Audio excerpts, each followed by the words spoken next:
It's Sunday, September 14th.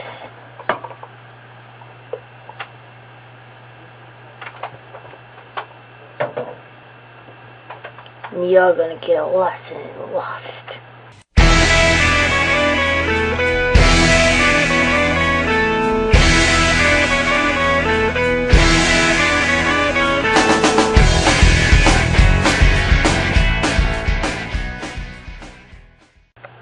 Part 1. Hot for Teacher.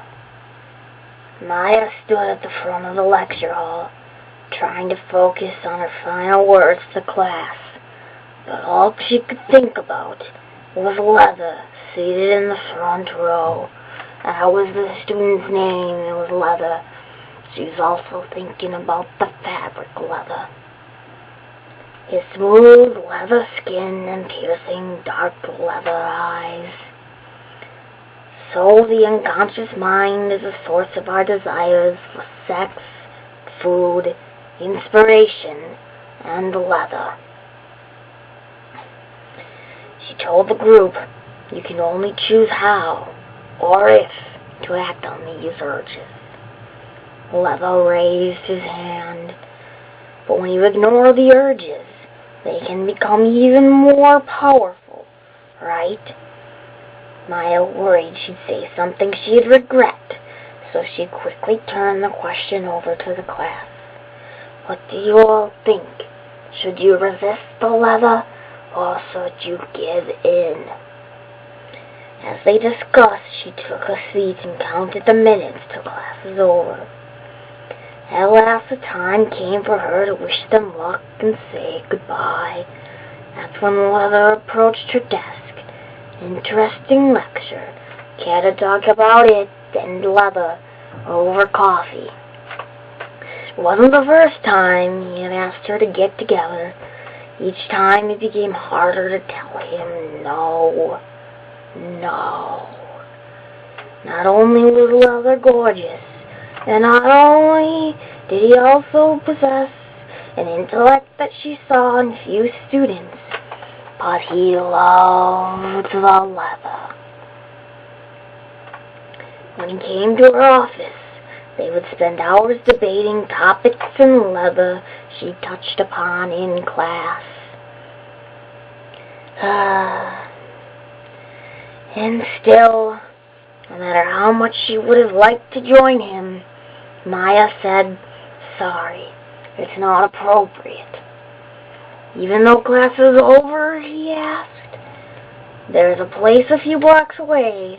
They have great desserts, and they taste like leather. She hesitated as a question filled her mind.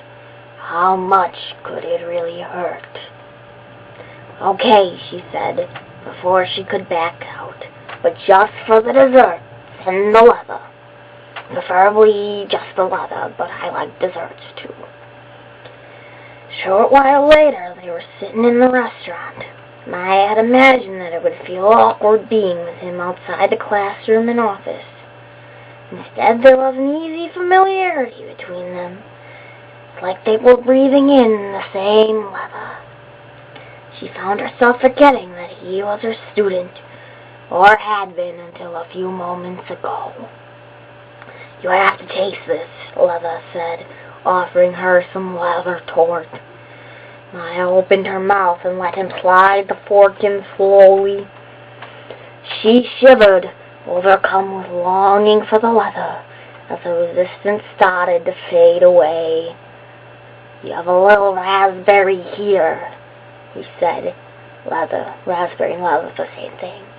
Grazing her lips with his finger, he brought his hand to his mouth and licked his fingertip, never taking his gaze off Maya.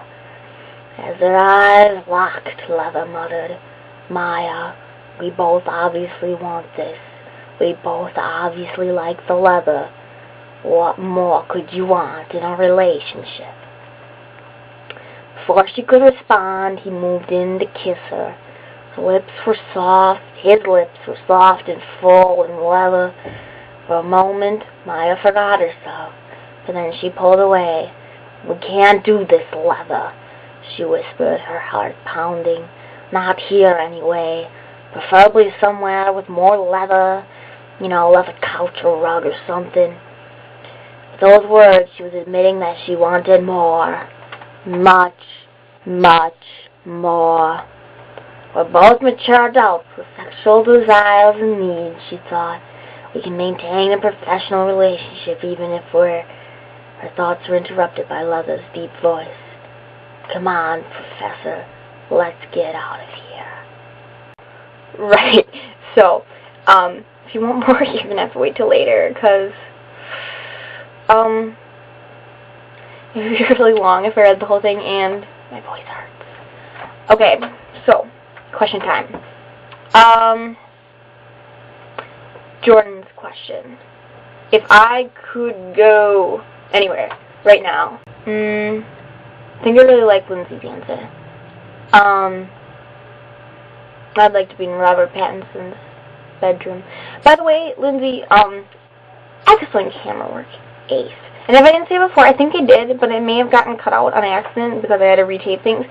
Congratulations on getting the lead part in the musical, because that is phenomenal, and I love you to death, and I'm so glad you got it. Okay, I guess if I could go anywhere, I go to London, because I really want to go. To answer Lindsay's question, my favorite food, Schneider Chinese. I'm going to say it. I'm going to put that out there. Sarah Palin, Katie.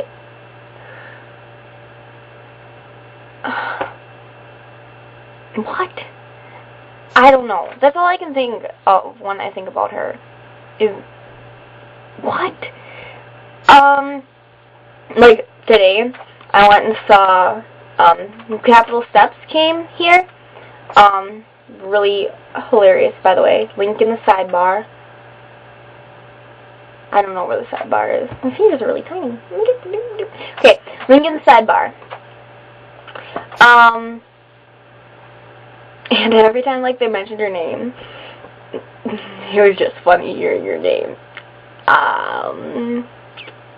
I think the thing that bothers me the most about her is that her youngest child has Down syndrome. I think that's what it is. Now, I'm not saying that that means you're unfit to be vice president if your child has Down syndrome, and I'm not saying anything against people with Down syndrome, because, like, that would just be stupid of me.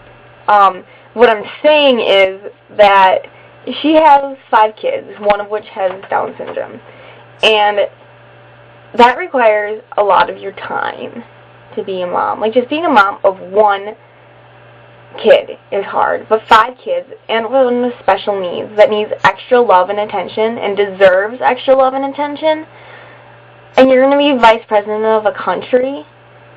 I'm sorry. I mean, I'm a woman too, and women are great, and we can do things, I guess, lots of things, but that's not happening. That's not going to work. I hate to break it to you. So that really bothers me, because I just feel, her poor kid, you know, like, she should be taken care of by her mother, not whoever has to take care of her when her mother's doing things like shooting bears with Dick Cheney or things like that. I guess that's it. Question.